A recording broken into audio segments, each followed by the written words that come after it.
Okay, so I've been saying I was going to make a video on variable resistance. Here it is. Okay, variable resistance, simply put, is a load that varies within a rep, right? Standard weight training, it works, obviously, but it's subpar. We can overstrain as we need to get, as we want to get bigger, we had to use more load. We end up overstraining. We limit the amount of reps by what we can lift in the beginning of a rep. And then negatives are a huge factor, draining the muscle of all the energy, things like that.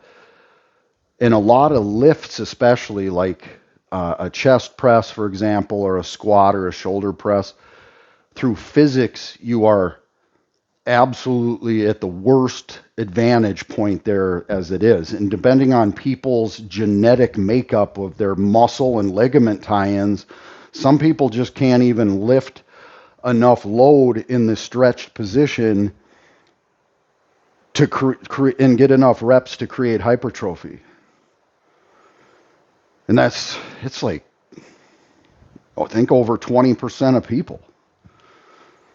So variable resistance in that aspect would be, it's a have to for a lot of people. No, variable resistance, we can put twice as much load in a negative as we can in the concentric phase. Anybody that's been lifting for a while knows you can unrack a certain amount of weight and lower it, but you can't push it back up. So that eccentric portion, you can really overload a muscle.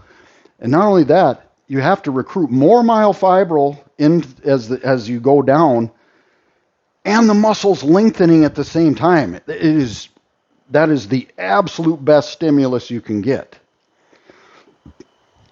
So negatives. You got to pay attention to negatives. Then the concentric phase, as we lift something, it gets easier through physics. We like from here, this is where a weight in a curl would feel like the most. My arms parallel to the floor, right? Right here, at a 45-degree angle, it feels like 70% of what it was right here. So it's easier, but in this position, I can handle more through the angle and the fact that the muscle is shorter and compact, right? Then as the muscle lengthens and this leverage gets harder, I can handle less. But if you have a weight, it's the same all the way through. So from here to here, you're just wasting time, right? That's why we do, in some things, we do a lot of lengthened partials. Lengthened partials I'll cover another time. But it's a thing with weights. You know, I've seen people talking about lengthened partials. It's not just the fact that you're lengthened position, it's because that's where it's the hardest. So we'll talk about that with, like weights versus bands with lengthened partials. But with bands, lengthened partials are not the main thing. You can get a lot of partials at the end when you can't get the harder contraction anymore. But anyway, I'll stop on the lengthened partials. We'll cover that another time. But because the load doesn't change and we're limited to what we can get out of the bottom, as soon as some fibers start to fail, we're done. And you might get a couple little wiggle half reps or something, and then you're done. As soon as you're recruiting enough fibers to move this load, and then eventually a few start to fail, and you can't even get it up anymore. Okay, so let's say at the bottom of a rep, for easy numbers, we can handle 200 or 100 pounds, and up here we can handle 200 pounds. This would be a rep, the top and the bottom of the rep. That would be time through the reps, like the set. Obviously, if we could get one rep out of the bottom before and then fail because a couple fibers failed, you wouldn't be able to get a second rep. Well, we can't get enough reps to create hypertrophy that way. So we have to use a weight that's somewhere below this in order to create enough reps. Okay? So 50% of the 1 rep max is enough to cut the blood flow off to the muscle. You have to have enough to cut the blood flow off to the muscle. So let's say we use 50 pounds.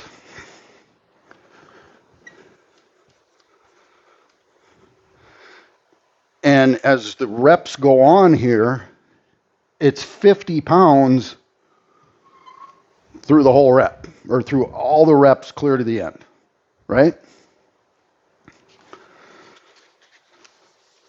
And this, for like 75% of people, does work to an extent. Obviously, we've been lifting weights and getting away with it. A couple disadvantages.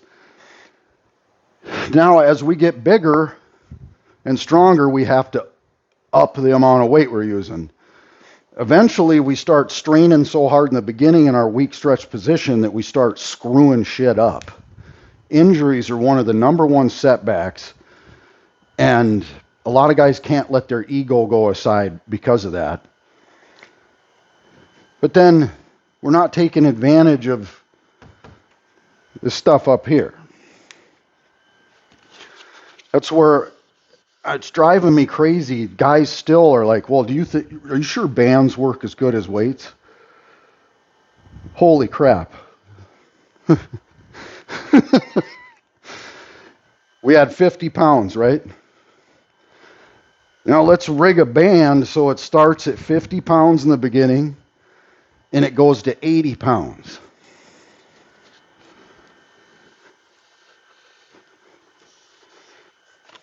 So at the bottom of the rep, we have 50 pounds. And up here we have 80 pounds. And let's say now, as we're doing reps, it's going up and up, right? Thing is, you'll get just as many reps, if not more, than you did with the 50 pounds. Let me explain that. Myofibril recruitment.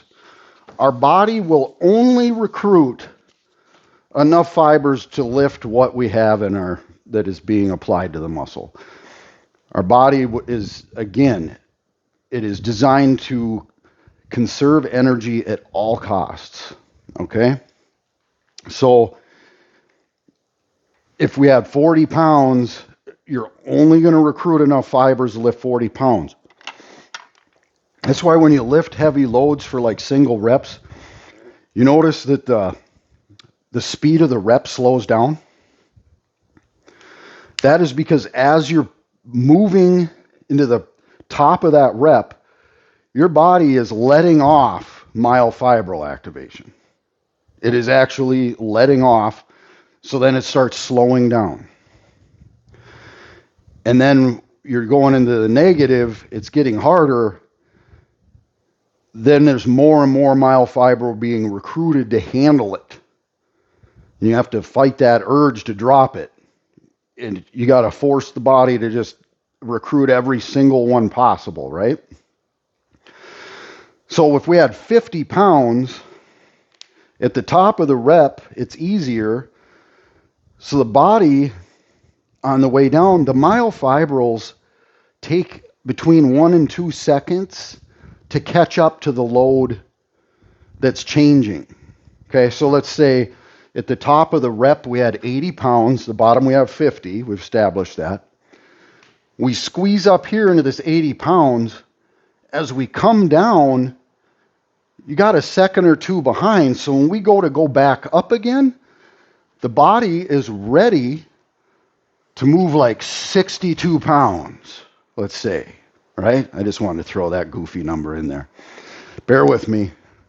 I like to be a dork. 62 pounds. So you're going to blast through that, and then at the top, it'll start to squeeze again.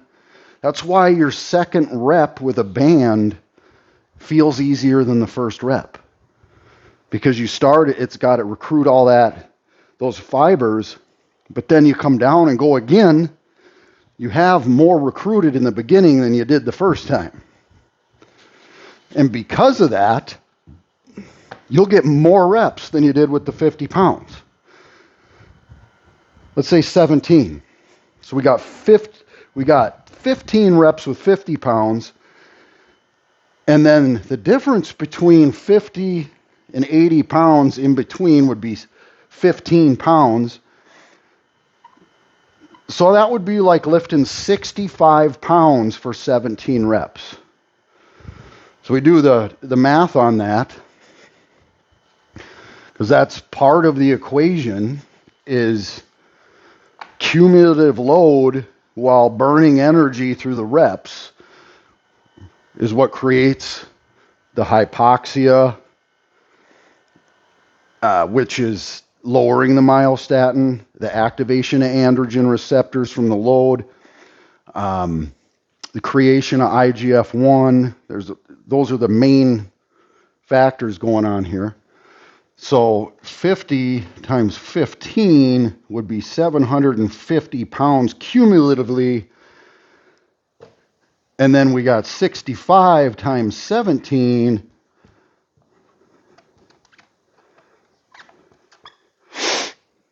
Let's see. What did I do here? 35. Oh, shit. Okay. Let me redo that. 65 times 17. 42, 43, 44. Am I doing that right? Yeah, 42, 43, 44, 45. And then 65. All right. 750 pounds accumulatively to 1,105 pounds. Which one's better? You know, and not only that, you didn't just accumulate more load through the set, you burned more energy. So you have a deeper level of hypoxia. Another thing we'll talk about is the partials. When you're using a flat load, once you can only get so many reps, and then when you do fail, you just fail, right? When you're using a variable resistance with a band, we can get partials for a longer period of time. Rather than just like 2 partials, sometimes we can get up to like 10 partials. So the muscle's still continuing to work, and we burn even more energy out of the muscle, okay? So we will reach a better point of hypoxia and lower more myostatin and stimulate more sarcoplasmic hypertrophy, which is the take up of more fuel into the muscle, which makes it bigger also. So that's where bands can be better than weights, but I've said this before, I'll say it again. You have to be able to rig the bands properly. 2, they have to be high quality bands. A lot of people see that I use the X3. You have to have something like that plate and a bar to get in between and put enough load into the muscle. You can't just go pulling on bands on shit. 2, cheap bands don't do squat. You got to have a really thick, layered, heavy rubber band that starts with good, dense tension and it grows, okay?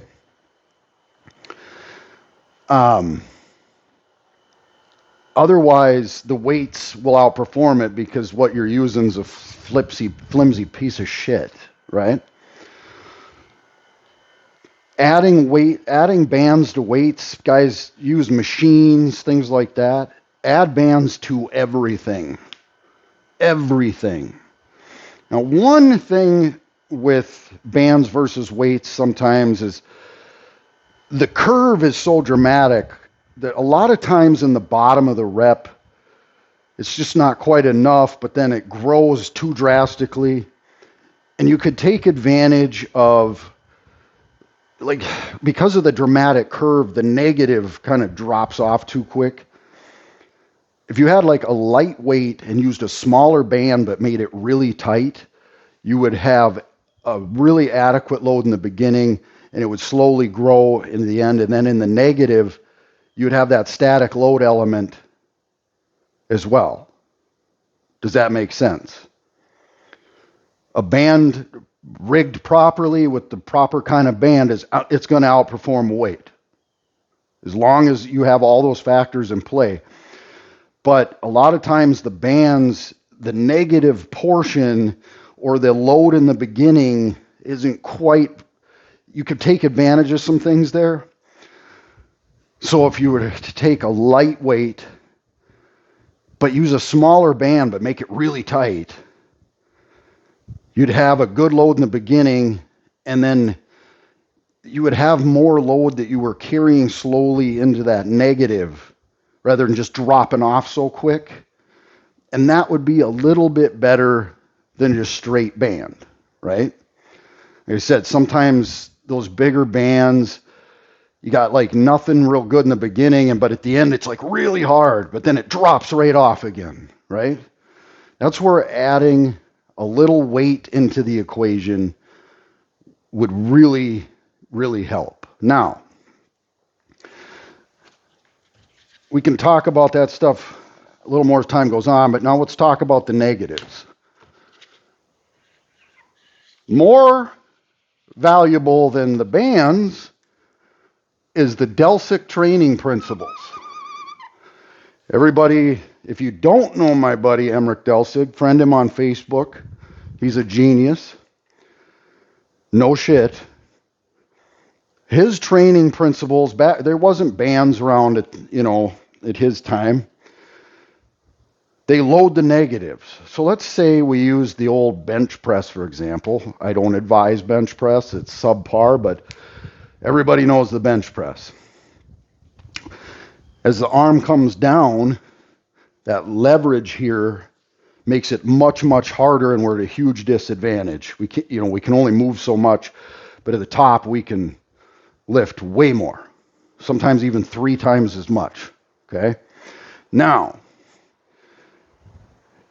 if you were to push, say, 200 pounds, and then they would load 100 pounds onto it, and then you would lower it very slowly to the bottom and take 100 pounds off, you have myofiber recruitment right there that's ready for 300 pounds, and it all of a sudden is 200 pounds. It will feel like nothing. You get it to the top, then you load it again, and you do that full range of motion all the way to the bottom, and it's getting harder and harder, and then all of a sudden, feels like nothing, right? The Delsic training principles, that if we can get a good partner or even rig a machine in the gym, like if you had a cable, you're doing curls, you could use the other hand to put weight on it in the negative, take it off or something. That is one of the absolute best ways to train. Eccentric loading. In the negative portion of the rep, we can handle so much, and it puts so much emphasis on the energy and activation of that muscle. There are multiple studies that show a set normally ran or a set using loading negatives is like 30% more than 30% more effective than that regular set. Okay, it could be up to like, let's say we're using a 10 scale. The regular set was like a 5. You could get damn near up to a 10 with the eccentric loading principle. Okay, this really unlock some potential there. Now, a way to really take advantage of some stuff too, you could use a rigged like band and eccentrically load it. Really great, right? So let's say we add 100 pounds and we rig a band so it grows into 250 or something at the top. Then you load another 100 pounds on there. Now it's 350. Lower it down, right? Bam, bam. There is so much going on there. The load is growing. As you're pushing, it's getting harder. Bam. Top load it again. Holy shit. Carry that down. let off. There's still tension there, but then it grows again. Boom. Then the negative. That is the ultimate. Right there, that is one of the ultimate ways to do it. Because in the concentric phase, that load is growing. And then in the negative phase, the load is growing even more. Right? So, like a lighter to moderate weight, add a band to it, which is going to give it even more. So let's say we used the example, what was it, 200 pounds and then 100 to come down. We could put like 150 pounds on the bar and have band tension that started at a good 50 pounds, but if the bands were rigged properly where they were so stretched, they come to a dead stop at the top. So you'd have to have some moderate bands, but have them really stretched. So in the beginning, we make that difference up. Now it's 200 pounds again. We push, and by the top of that rep, we got 300 pounds. Then you top load it with the weight, we got 400 pounds. And then we slowly come back down to 300 pounds, take the 100 pounds off, boom, gets to the top, load again. That is the ultimate way to use variable resistance. You want to put some serious muscle on? Use variable resistance.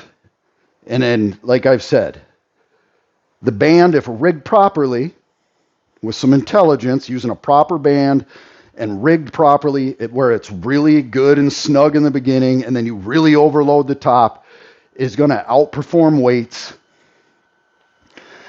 Then the eccentric loading, Delsic training principles, then bands combined with Deltic training principles, the bands combined with Delsic training principles is the ultimate way to go. Now, you don't have somebody with you to do the eccentric loading. I get it. I deal with it too. Another way you could go about taking advantage of that is use, for example, the X3, rig those damn bands real tight, reach a full point of hypoxia, the muscles are good and warm. Then you could do static holds.